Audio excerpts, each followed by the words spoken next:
Al-Muslimun TV.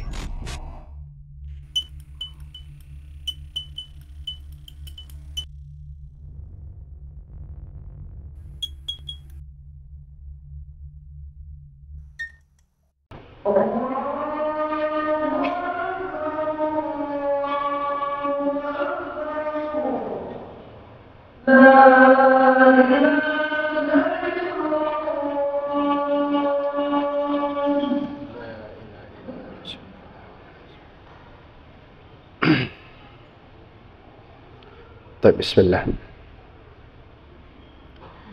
أعوذ بالله من الشيطان الرجيم. بسم الله الرحمن الرحيم. إن الحمد لله نحمده ونستعينه ونستغفره ونعوذ بالله من شرور أنفسنا ومن سيئات أعمالنا. من يهده الله فلا مضل له ومن يضلل فلا هادي له. أشهد أن لا إله إلا الله وحده لا شريك له وأشهد أن محمدا عبده ورسوله. اللهم صل وسلم وبارك على محمد وأزواجه وذرياته وعلى آله وصحبه أجمعين ومن تبعهم بإحسان إلى يوم الدين. يا أيها الذين آمنوا اتقوا الله حق تقاته ولا تموتن إلا وأنتم مسلمون. يا أيها الناس اتقوا ربكم الذي خلقكم من نفس واحدة وخلق منها زوجها وبث منهما رجالا كثيرا والنساء واتقوا الله الذي تساءلون به والأرحم إن الله كان عليكم رقيبا. يا أيها الذين آمنوا اتقوا الله وقولوا قولا سديدا يصلح لكم أعمالكم ويغفر لكم ذنوبكم ومن يطع الله ورسوله فقد فاز فوزا عظيما. أما بعد فإن أصدق الحديث كتاب الله وخير الهدي هدي محمد صلى الله عليه وسلم وشر الأمور محدثاتها وكل محدثة بدعة وكل بدعة ضلالة وكل ضلالة في النار. وبعد Ma'asyiral muslimin wal muslimat rahimakumullah. Mari bersama kita tingkatkan takwa. Takwa dalam artian yang paling dalam, sehingga kita mampu melaksanakan seluruh perintah Allah Jalla wa'ala dan meninggalkan seluruh larangan Allah Jalla wa'ala. Kita semua bersaksi bahawa tidak ada ilah dan sesembahan yang pantas disembah illallah. Dan Rasulullah sallallahu alaihi wasallam adalah nabi dan utusan Allah yang terakhir. Salawat dan salam kita kirimkan kepada Nabi sallallahu alaihi wasallam, kepada istri-istri beliau, ibunda-ibunda kita, ibunda-ibunda orang-orang yang beriman, ummahatul mukminin radhiyallahu anhuna ajmain, seluruh keluarga beliau, anak-anak dan para sahabat radhiyallahu anhum jami'an, dan kepada seluruh orang-orang yang beriman di masa lampau, sekarang maupun di akhir zaman. Kita juga meyakini dan mengimani bahawa barang siapa yang Allah telah berikan hidayah, maka tidak ada suatu apapun yang bisa menyesatkannya. Sejatinya kita berada di dalam Islam, iman dan Islam, di dalam masjid ini untuk melaksanakan kewajiban kita salatul Jumaah, tentu karena rahmat Allah dan karena hidayah Allah. Dan barang siapa yang Allah tinggalkan, biarkan dalam kesesatan, maka tidak ada suatu apapun yang bisa mengembalikan mereka ke jalan yang benar. Ma'asyiral muslimin rahimakumullah. Kehidupan pasti akan berakhir, pasti, sebuah keniscayaan. Qala Allah Ta'ala, kullu nafsin dha'iqatul maut innaka mayyitun wa innahum mayyitun. Allah Rabbul Izzah mengatakan bahawa setiap yang bernyawa pasti merasakan kematian. Dan sesungguhnya engkau adalah mayit dan mereka semua adalah mayit. Ini menunjukkan bahawa kita sejatinya paham betul kita mesti pulang kepada Allah Rabbul Alamin. Pertanyaannya, hadirin hadirat rahimakumullah, kira-kira warisan apa yang bakal kita tinggalkan kepada anak-anak kita nanti? Kira-kira apa legacy that you will leave behind upon your families? Apa yang akan kita tinggalkan nanti ketika kita pulang kepada Allah? Atau kira-kira bagaimana percakapan terakhir kita kepada anak-anak, istri-istri, saudara, ya, dan ahli keluarga? Bayangkan itu. Bayangkan ibunda, ayahanda, kemana hati ini akan Allah gerakkan di ujung sakratul maut. Sakratul maut bil haq. Kita bersumpah bahawa sakratul maut itu benar. Sebagaimana kita juga meyakini dan mengimani bahawa jahannam itu benar, jannah itu benar.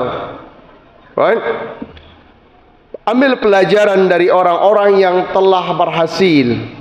Kali ini kita lihat bagaimana Nabi Allah Yaqub alaihissalam berpesan dan memberikan kesan kepada kita semua.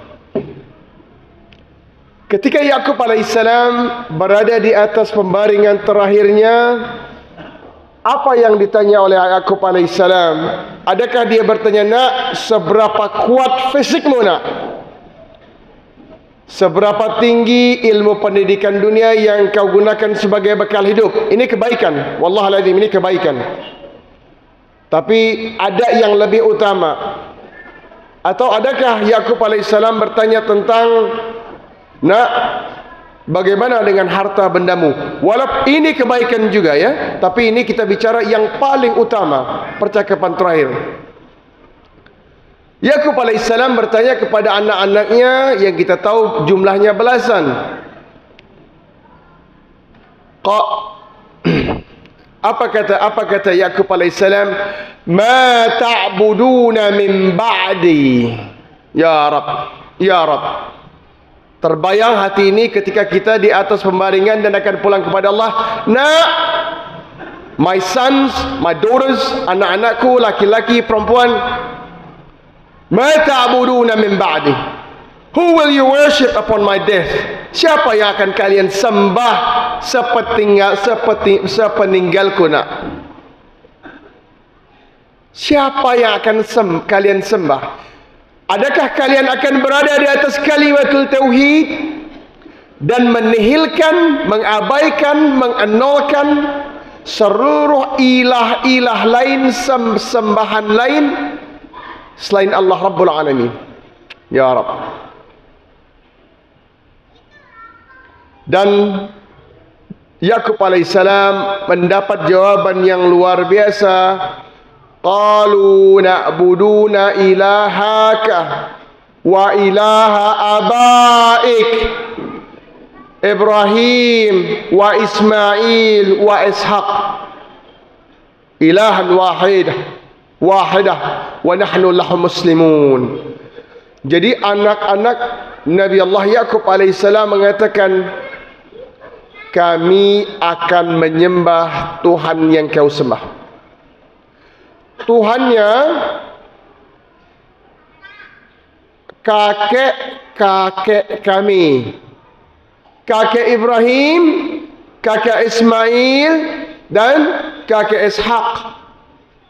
Tuhan yang satu, Allah Rabbul Alamin. Dan kami akan selalu berada dengan orang-orang yang berserah diri, maknanya muslimun. Adakah ini kebetulan, wahai jamaah? Adakah ini suatu kebetulan? Atau bisakah kita mendapatkan kenikmatan itu kalau kita santai dalam umur kita saat ini? Mungkinkah anak-anak kita akan terus menyembah Allah dikala kita akan pulang kepada Allah? Atau kita santai? Atau kita tidak tahu mana yang hak, mana yang batil? Atau lebih parah dari tidak tahu adalah kita tidak ingin tahu, tidak ingin belajar, tidak ingin datang ke majlis ilmu, dan ingin biasa-biasa saja. Qala Allah Ta'ala, وَلَا تَلْبِسُوا الْحَقَّ بِالْبَاطِلِ وَتَكْتُمُوا الْحَقَّ وَأَنْتُمْ تَعْلَمُونَ. Jangan pernah kalian campur adukkan yang hak dan yang batil, dan jangan pernah sembunyikan kebenaran sedangkan kalian mengetahuinya. Tauhid itu modal utama, modal paling besar, modal paling dahsyat. Modal kalau enggak punya ini, yang lainnya pasti rugi, yang lainnya khasarah, kerugian besar, greatest of losses. Jadi kalau kita menginginkan tauhid untuk diri kita, waqala Nabi sallallahu alaihi wasallam, wa man kana akhiru kalimati la ilaha illallah dakhala al-jannah. Barang siapa yang kalimat terakhir dari lisannya, dari bibirnya, la ilaha illallah ya Rabb, maka dia masuk surga, dakhala al-jannah. Bayangkan kebahagiaan yang terpancar di atas muka Nabi Allah Yaqub alaihissalam. Putra-putra beliau alaihissalam mengatakan, kami akan sembah Tuhan yang ayah sembah ya. Tuhannya kakek-kakek kami ya. Tuhan ayah, kakek Ibrahim, kakek Ismail, kakek Ishak ya. Seolah memberikan suatu resonansi bahwa kami akan menyembah Tuhan-Tuhan yang para ahlul tauhid sembah. Kan jawabannya bisa gampang, iya ya, kami akan sembah Tuhan ayah. Tapi seakan itu pun tidak cukup tegas. Anak-anak keturunan beliau mengatakan, Tuhannya kakek Ibrahim ya, yaitu bapaknya tauhid, kakeknya para anbiya alaihim salatu wassalam, kakek-kakek orang beriman, kakek-kakek kita semua yang menumpas kesyirikan dan berhala-berhala dengan tangannya sendiri. Allahumma lakal hamd ya Rabb. Ya ayyuhal ikhwah, pentingnya tauhid tak mungkin diragukan lagi. Cuman seberapa serius kita menggarapnya untuk diri kita, untuk anak-anak kita, untuk istri kita, untuk ibunda-ibunda kita, untuk masyarakat kita. Tauhid tidak mungkin ada dan tidak mungkin berhasil jika masih ada ilah-ilah lain. Ya, masih minta kepada selain Allah. Dukunkah itu? Paranormalkah itu? Orang pintar yang ternyata bukan pintarkah itu? Jimat dan sebagainya, sesajen dan sebangsanya, perayaan-perayaan yang menoreh marah dan murkanya Allah Azza wa Jal. Percaya dengan tulisan A, B, C, D yang tidak berdasar ilmu. Percaya bahwa kalau ingin berangkat harus melepaskan burung, melihat apakah dia ke kanan atau ke kiri, sehingga arah perjalanan pun ditentukan oleh itu. Dan ini berkembang terus. Subhanallah al-alikil azim. Kesesatan ini bertambah dan bertambah dan bertambah pada hari ini di seluruh muka bumi. Maka sadarlah akhwan wa akhwati fillah jamaah rahimakumullah, kita mesti kosongkan, nihilkan, abaikan, hilangkan ilah-ilah lain selain Allah Rabbul Alamin. Tidak mungkin kita berada di atas kemenangan, kemuliaan tanpa tauhid. Minal mustahil, sebuah kemustahilan. Kita, wahai para ayah, wahai para suami, kita orang yang paling bertanggung jawab atas keluarga kita. Jamaah perempuan di atas, mereka bisa berkata kepada Allah Jalla wa'ala bahwa, ya Allah, kalau aku salah, maka panggil suamiku, ya Allah. Dia yang telah menikahiku, menjabat tangan ayahku atau waliku, ya Allah. Dan dia telah mengambil seluruh tanggung jawab atas seluruh urusanku, ibadah, muamalah, syar'iyah. Kalau aku keluar dan aku tidak salat, ya Allah, maka suamikulah yang bertanggung jawab, karena mungkin tidak mengajarkanku, tidak memberikan aku suatu pengalaman dan pengilmuan atas agama Allah. Maka berhati-hatilah atas kondisi seperti ini. Semoga Allah Subhanahu wa taala memberikan kita taufik, hidayah dan inayah untuk mengekalkan dan mengilmui tauhid. Dan hanya minta mati di atas kalimatul tauhid. Sebuah opening statement, mukaddimah dari Nabi sallallahu alaihi wasallam yang tak pernah terlupakan dalam satu pun khutbah beliau. Ya ayyuhalladzina amanu taqullaha haqqa tuqatihi wa la tamutunna illa wa antum muslimun. Ketika Nabi alaihissalam membacakan ayat tersebut, yaitu, ya wahai orang-orang yang telah beriman, wahai ahlul tauhid, wahai orang-orang yang telah datang ke dalam Islam, ke dalam lipatan Islam, bertakwalah kepada Allah, takutlah kepada Allah ketika kalian di keramaian maupun ketika kalian sendiri. Banyak di antara kita kalau keramaian kita baik-baik saja, tapi sendiri di atas ranjang tak terlihat orang, tidak ada yang tahu apa yang dibuka di dalam gadget ini. Subhanallah al-halikil azim. Allah Rabbul Izzah mengetahuinya. Semoga Allah berikan kita kemampuan untuk menyikapi ini. Aqulu qawli hadza wa astaghfirullahal azim li wa lakum wa li sairil muslimin wal muslimat wal mu'minin wal mu'minat fastaghfiruhu fa ya fawzal mustaghfirin wa ya najatat taibin.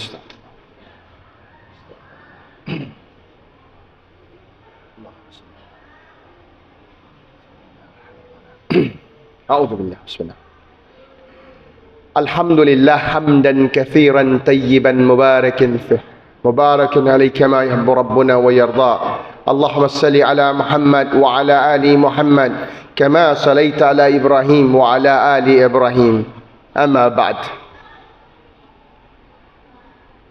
Jamaah rahimakumullah. Menjelang ujung tahun, awal tahun dan selanjutnya, kita dikepung oleh festival-festival perayaan-perayaan ahlul syirik. Kita dikepung oleh festival-festival Nasara wa Yahud wal Majus wal Musyrikin. Maka bagaimana sikap seorang ahlul tauhid yang ingin menihilkan, mengenolkan, meniadakan, mengabaikan ilah-ilah lain? Maka tidak ada pilihan dan tidak ada ikhtilaf minal muslimin al-awwalun aw akhirin. Tidak ada khilaf, tidak ada ikhtilaf daripada kaum muslimin yang datang di awal, sabiqun al-awwalin, ataupun yang datang di masa sekarang, bahwa hukumnya mengikuti perayaan para kufar adalah haram mutlak. Jaga diri kita, jaga ahli-ahli keluarga kita, jaga istri kita, jaga anak-anak kita, kenalkan. Qala Nabi sallallahu alaihi wasallam, al-islamu ya'lu wa la yu'la. Islam ini tinggi dan tidak ada yang bisa menyainginya.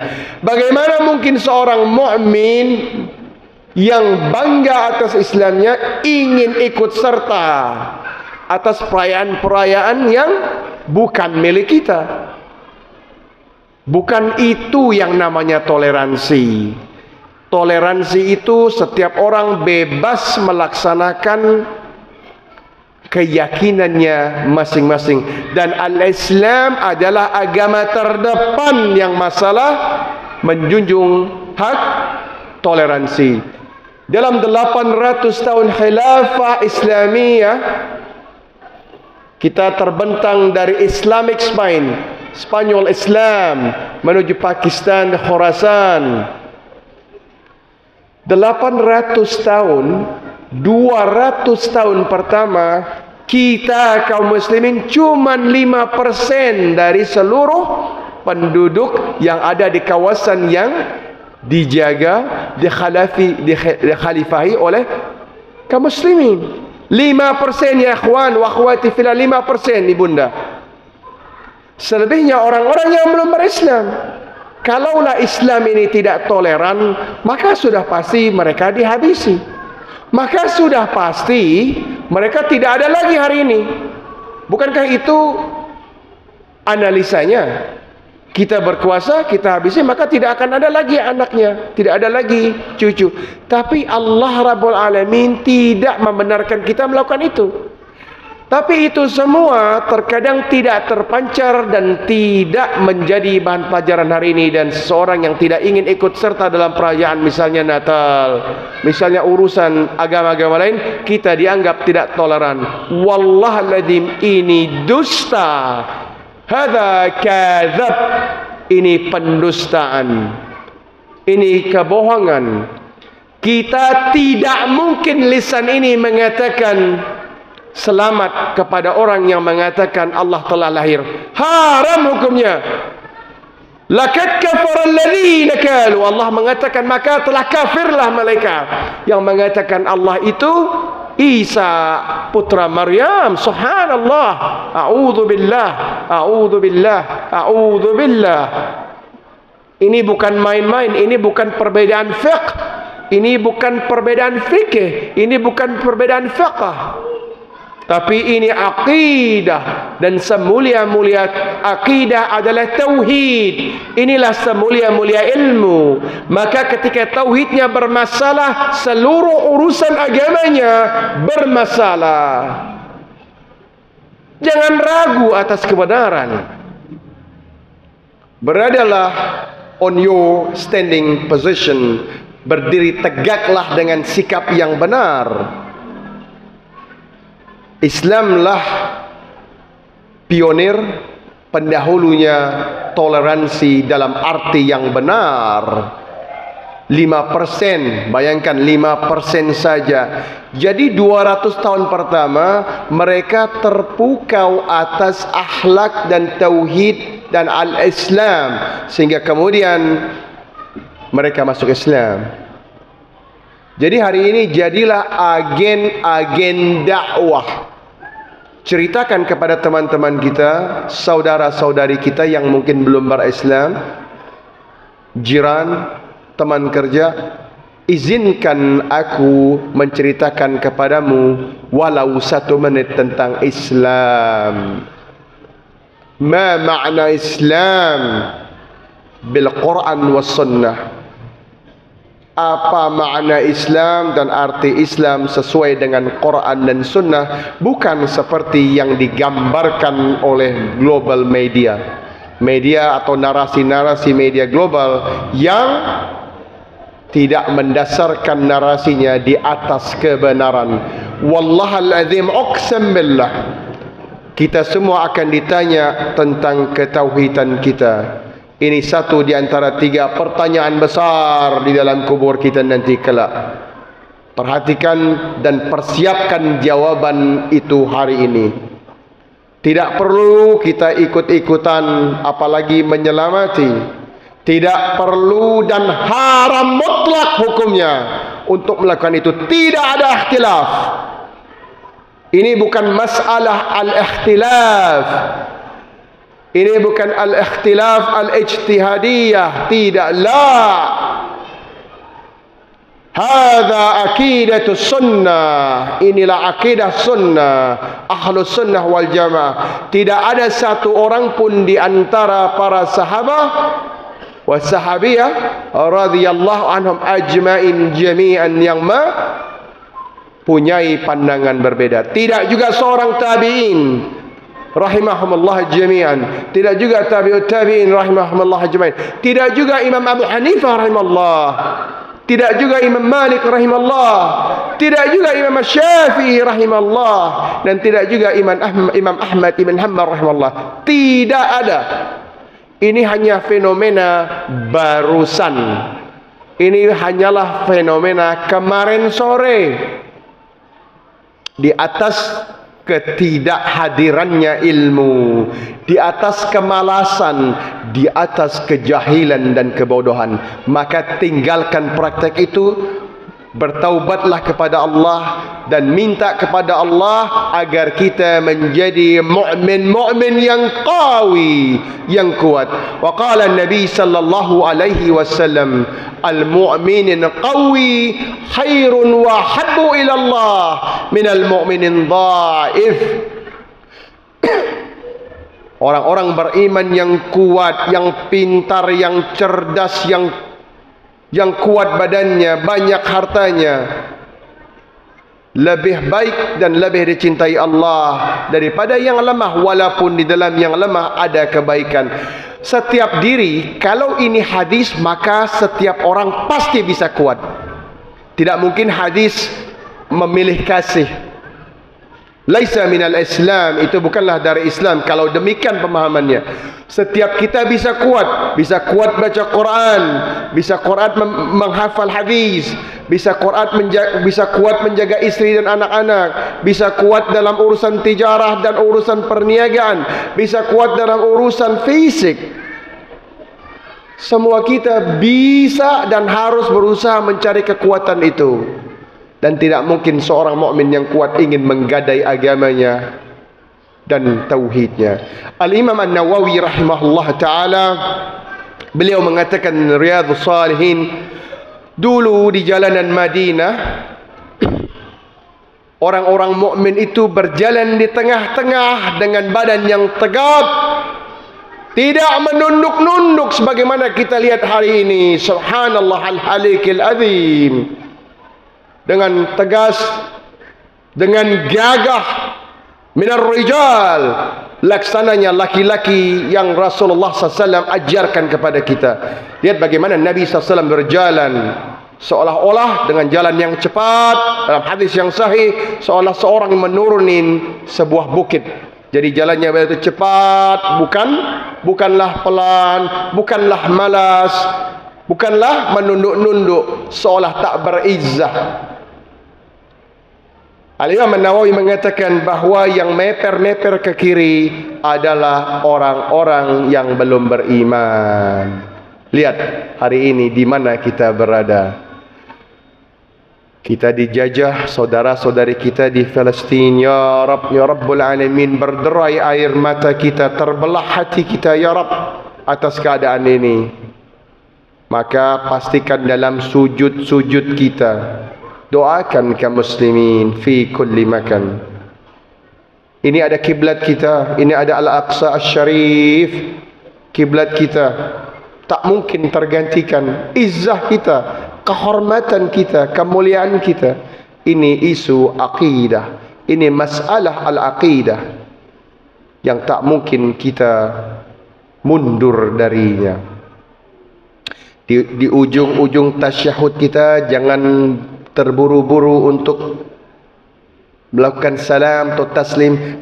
Berdoalah di malam-malam yang bisa kita bangun, di waktu hujan, ya, di hari Jumat setelah asar. Cari waktu-waktu mustajab dan sempatkan doa-doa terbaik buat para saudara-saudari kita in Palestine, insya-Allah. Ketika kita sedang safar, ketika kita sedang berpuasa, ini adalah kewajiban kita kaum muslimin. Inna Allah ya'muru bil adl wal ihsan wa ita'i dzil qurba wa yanha 'anil fakhsha'i wal munkar wal baghi ya'idzukum la'allakum tadhakkarun. Ya Hayyu ya Qayyum ya Rahman ya Rahim ya Rabb ya Rabbul alamin. اللهم انصر احوالنا في فلسطين يا رب يا رب العالمين. اللهم انصر احوالنا في غزة في البيت المقدس يا رب. انصرنا يا رب يا رب العالمين يا رب. اللهم انصر احوالنا في كل مكان يا ذا الجلال والاكرام.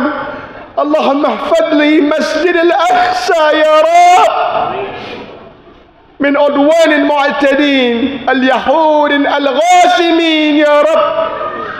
اللهم رزقتنا صلاة الأقصى قبل الممات يا رب. يا الله rezekikan kami ya Allah nikmat untuk salat di Al-Quds Baitul Maqdis ya Allah. Sebelum kami pulang ya Allah, berikan kami kesempatan itu ya Allah. Turunkan kemenangan-Mu ya Allah. Ya Allah ya Rabb, bantulah kami ya Allah. Kami lemah ya Rabb, sabar kami kurang ya Rabb. Air mata kami berderai, hati kami pecah ya Allah melihat anak-anak kami, wanita-wanita kami ya Allah terjajah ya Allah, terzalimi, terbunuh dengan hina ya Rabb. Ya Allah ya Rabb, ya Hayyu ya Qayyum, ya Rahman ya Rahim.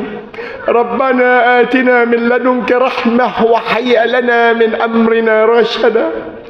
ربنا آتنا في الدنيا حسنة وفي الآخرة حسنة وقنا عذاب النار وأقم الصلاة.